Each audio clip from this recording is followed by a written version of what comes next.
I thought I dated women until my best friend looked at me differently.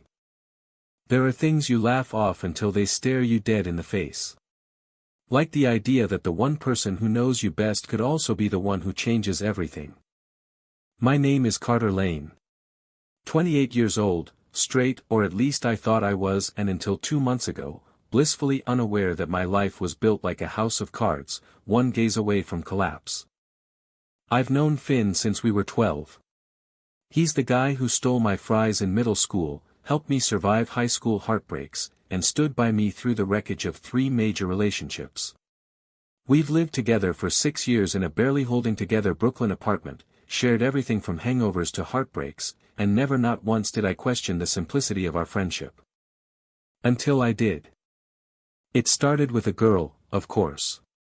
Her name was Alexa, a yoga instructor with cheekbones sharp enough to slice an ego and a laugh that made you feel like the only man alive.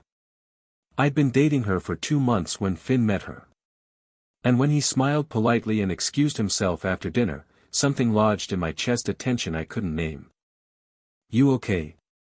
I asked that night, beer in hand, both of us slouched on the couch watching reruns of The Office.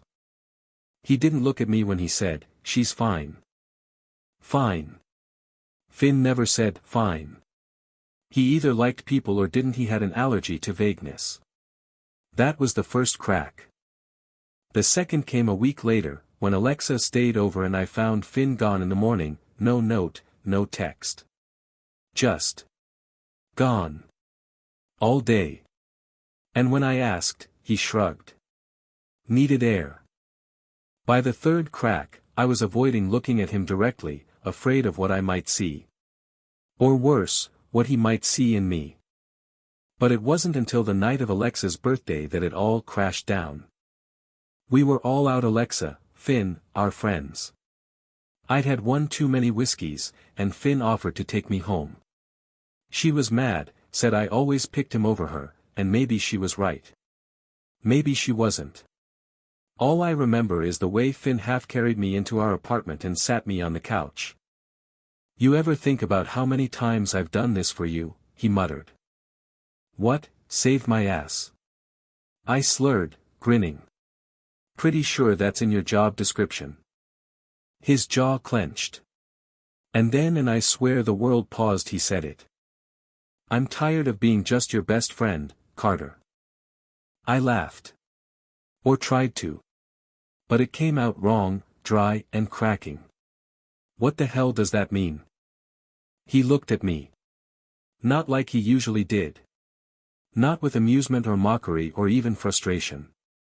But with something fierce and terrified and devastatingly honest. "It means I've been in love with you for years." Silence. So sharp it hurt. I didn't respond. I didn't even move. And he stood, grabbed his keys, and walked out the door. I didn't sleep. Neither did he. When I woke up, he was gone. Again. For the next 2 days, I paced. I told myself he didn't mean it. That maybe he was drunk, that maybe I'd misunderstood. But the truth screamed louder than denial, I hadn't misunderstood anything. Worse, a part of me, a sick, hungry, curious part of me, didn't want him to be lying. I started tracing moments. Like how I always laughed hardest when he was in the room. Or how no date ever felt as fulfilling as nights when it was just us on the fire escape, arguing about music. Or how I never fully moved on from breakups unless Finn told me I was better off. Or how no one had ever looked at me the way he did that night. I broke up with Alexa the next week. Told her I didn't know who I was anymore. That I needed space. She assumed I was cheating. I didn't correct her. The next time I saw Finn, it was raining. Because of course it was. He stood outside the apartment, hoodie soaked through, shivering slightly. I opened the door like I hadn't spent every waking second waiting for him to knock. "I shouldn't have said it," he blurted. "I messed everything up, I know. I shouldn't have." "You didn't mess anything up." He stared. "What?" "You didn't mess anything up," I repeated, quieter. You just forced me to see something I didn't want to see. His voice cracked. And what did you see? I stepped closer. Close enough to hear the tremble in his breath. That maybe I've been in love with you too. For a while. I just didn't know what to call it. He looked at me like I was air after drowning. I wish I could say we kissed right there and then. That it was cinematic and perfect. But we didn't. We just stood there. Two grown men soaking in the rain, holding back tears and years of silence. Come inside, I said finally. You're freezing. He followed me in. And that night, we talked. About everything. About nothing. We didn't need labels. Not yet. Just truth. It wasn't easy. I won't lie. There were months of confusion. Of trying to unlearn everything I thought I knew about myself. Of watching my family wrestle with it, my friends joke too easily about it, and strangers give us side eyes when we held hands in public. But there were also mornings. Waking up to Finn's heartbeat against my back. Or the way he'd mumble song lyrics in his sleep. Or how he made pancakes shaped like dinosaurs on my birthday. There was love. Real, messy, terrifying, beautiful love. And somewhere along the way, I stopped wondering if I was still straight, or now gay, or bi. I just loved him. I loved my best friend. And he loved me back. We didn't make any big announcements. No Facebook status change. No Instagram posts. We weren't trying to prove anything, not to anyone, not even to ourselves. But the shift between us was palpable. Quiet, but consuming. Every little thing seemed to mean more. A hand brushing against mine when reaching for coffee. A glance across the room that lingered too long. The way Finn's voice softened when he said my name. But that didn't mean everything was easy. Coming out, if you can even call it that, felt strange. I didn't grow up hiding my sexuality because I'd never questioned it. I'd never had to. I liked women. I dated women. But what did it mean if I loved a man now? Did it invalidate everything before? Did it redefine who I was? I don't think it has to be a box, Finn said one night as we lay side by side, staring at the ceiling. What do you mean? He turned toward me, his hand finding mine under the sheets. I think people spend too much time trying to put their feelings into boxes. Label it. Control it. But maybe some things aren't meant to be caged like that. Maybe they just are. You mean love? He nodded. Love. Desire. Identity. All of it. You love who you love. I wanted to believe that. I really did. But the world wasn't that forgiving. My brother, Mark, was the first person in my family I told. He stared at me for a long time. Then he said, "So, what, you're gay now?" I shook my head. I don't know. I don't think so. I love Finn. Mark frowned. Isn't he your roommate? Yeah. Jesus, Carter. What the hell happened to you? I could have yelled. Could have told him to shove his confusion somewhere painful. But I didn't. I just stood there, jaw tight, heart racing, and said, "I'm still me. If that's a problem, that's on you." He didn't speak to me for a month. My mom was gentler. She didn't fully understand, but she listened. Asked questions. Hugged me when I cried. Told me love was never wrong if it made me a better man. It helped.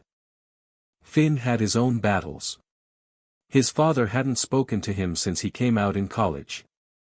His older sister, however, showed up at our door with a bottle of wine and a crooked smile. "So you finally grew a pair and told him," she said, throwing an arm around Finn. He turned pink. "Yeah. She raised an eyebrow at me. And you? You finally opened your eyes? I guess so. She laughed. Took you long enough. Life didn't slow down. Finn still worked ridiculous hours as a freelance photographer. I still dragged myself through 10-hour shifts at the architecture firm. But the small things, the us things, made it all bearable. Sunday grocery runs turned into soft touches down store aisles. Late-night ramen became whispered jokes and kisses behind steam-filled glasses. Our apartment, always full of music and chaos, now pulsed with something steadier. Safer. Then came the incident. It was a Saturday night. We were out at a bar in the East Village with some friends, straight friends, mostly. No one knew yet. We weren't hiding, but we weren't loud about it either. Finn reached for my hand under the table. I didn't flinch. Didn't hesitate. I laced my fingers through his and smiled. That's when it happened. A guy 2 tables over, burly, drunk, wearing a Yankees cap and a scowl, noticed us. He elbowed his friend and pointed. I heard the laugh. Then the slur.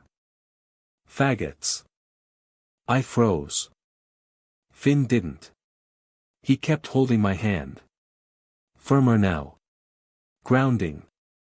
Ignore it, he whispered. But I couldn't. The word stuck like gum in my throat. It brought up everything: the fear, the shame, the invisible threat always lurking. I stood. Walked straight to the guy's table. Say that again, I said, voice low. He smirked. Did I stutter? His friend shifted uncomfortably. I wasn't looking for a fight. I wasn't brave enough for that. But I needed him to see me. Really see me. I love him, I said. That doesn't make me weak. Or disgusting. Or less of a man. But you hiding behind your buddies and your beer, you look real small from over here.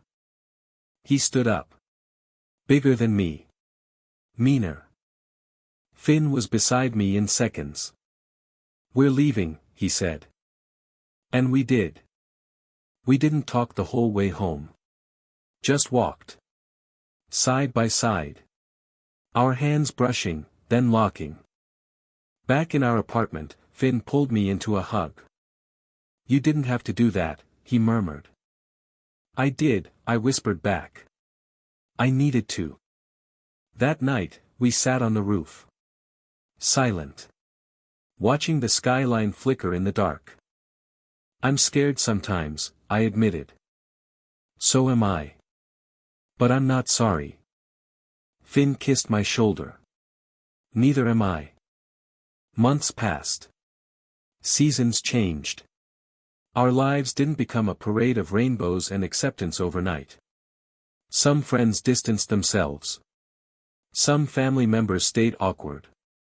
Work became complicated. A coworker at my firm kept asking questions that didn't feel like curiosity so much as testing boundaries. But for every awkward conversation, there was something better. The first time I introduced Finn as my partner at a work party, the email from Mark months later that read, simply, I'm trying. Miss you, the elderly woman at the farmer's market who smiled and said, you too remind me of my late husband and me. He always looked at me like that. That's what it came down to, really. The way we looked at each other. Because when someone looks at you like you're the answer to a question they've been asking their whole life, you don't walk away from that. You run toward it. Still, not everything was settled. I hadn't said the words yet. Not really. Not out loud. One Sunday morning, sunlight spilling into the kitchen, Finn danced around in pajama pants and socks while making pancakes. I watched him, coffee in hand, heart hammering. He turned, saw me staring. What? He grinned. I set my cup down. Crossed the room. And said it.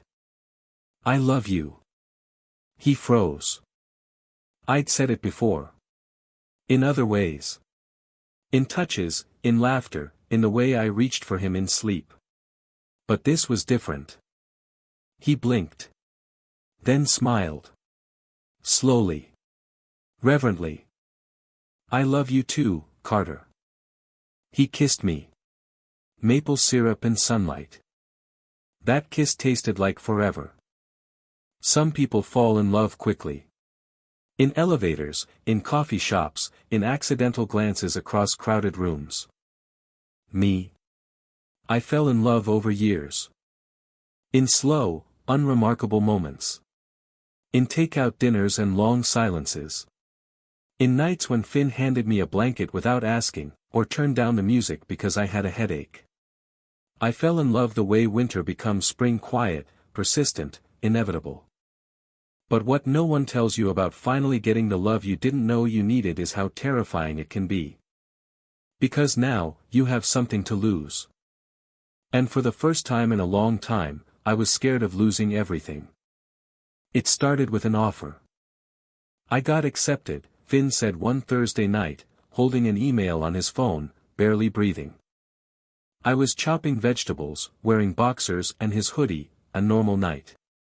I looked up, frowning. Accepted where? Seattle.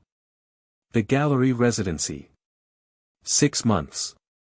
The silence that followed didn't feel like hours. I should have been excited. Proud. I knew how badly he wanted it.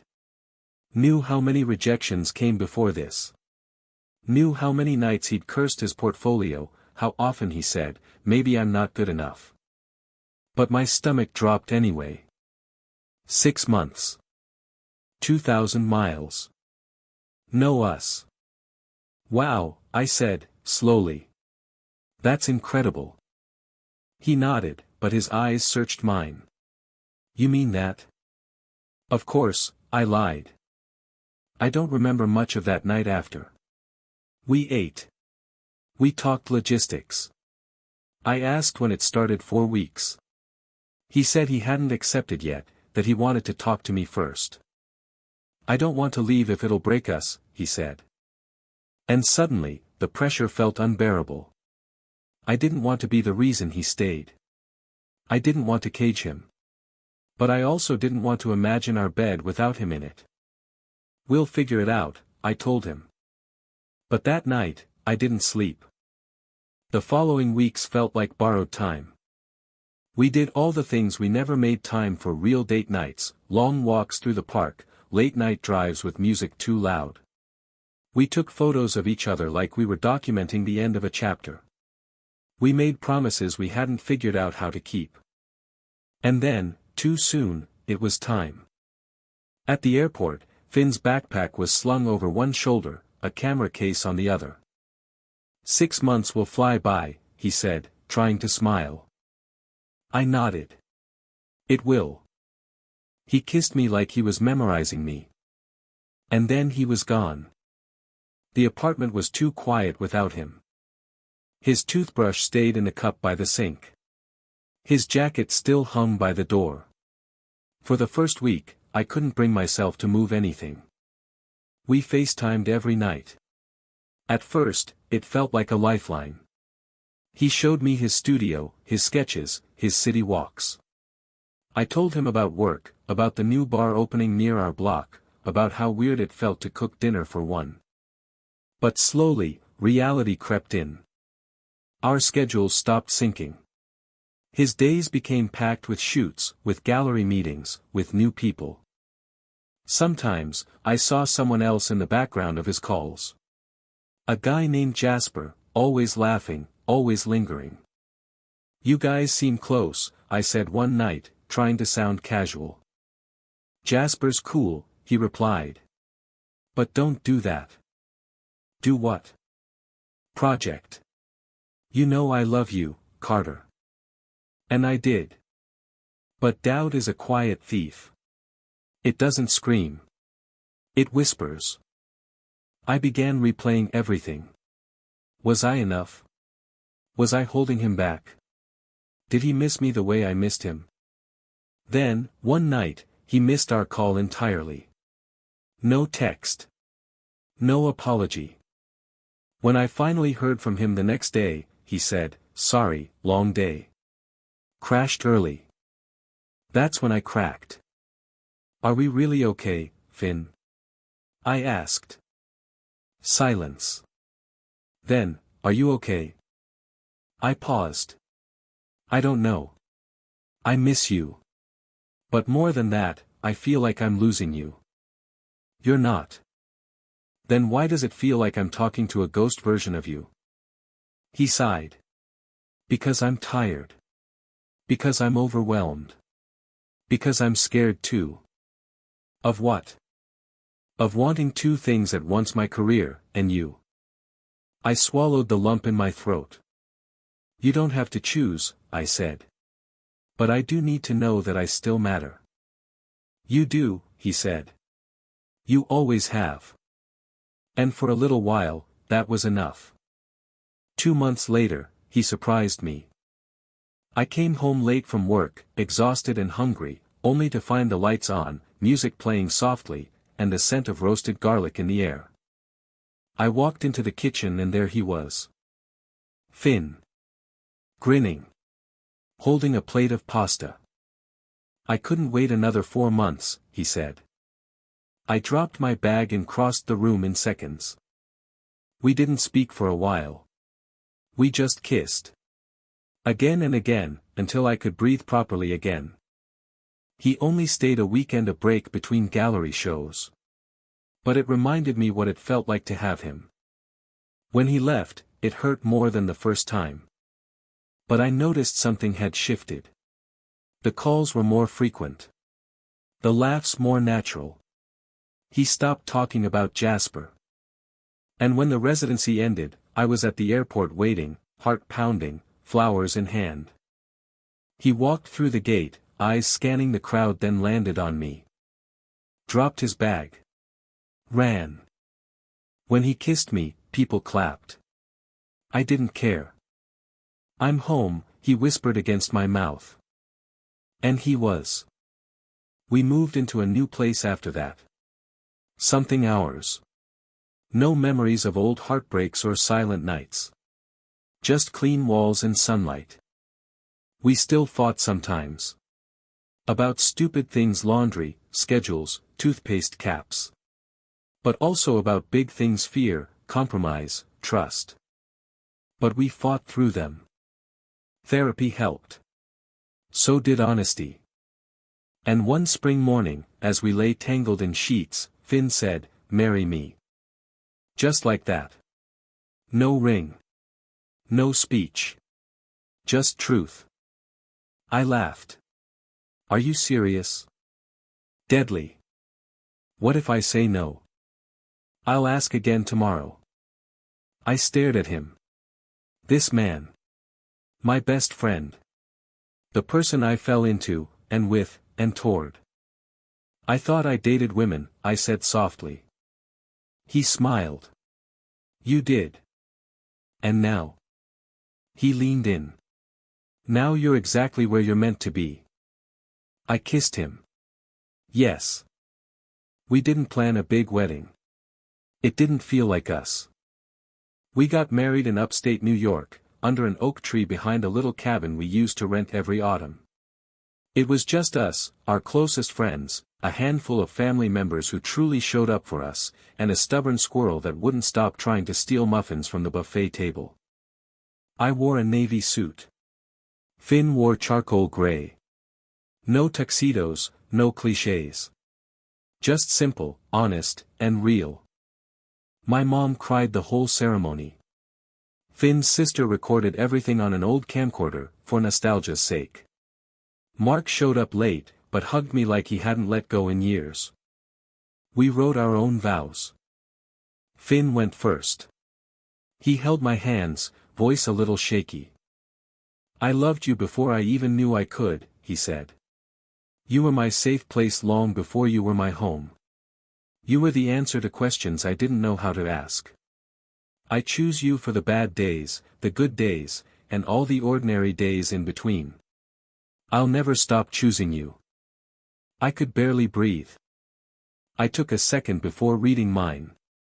I used to think love had a shape. A mold I had to fit into. That it had to look a certain way, feel a certain way, be expected.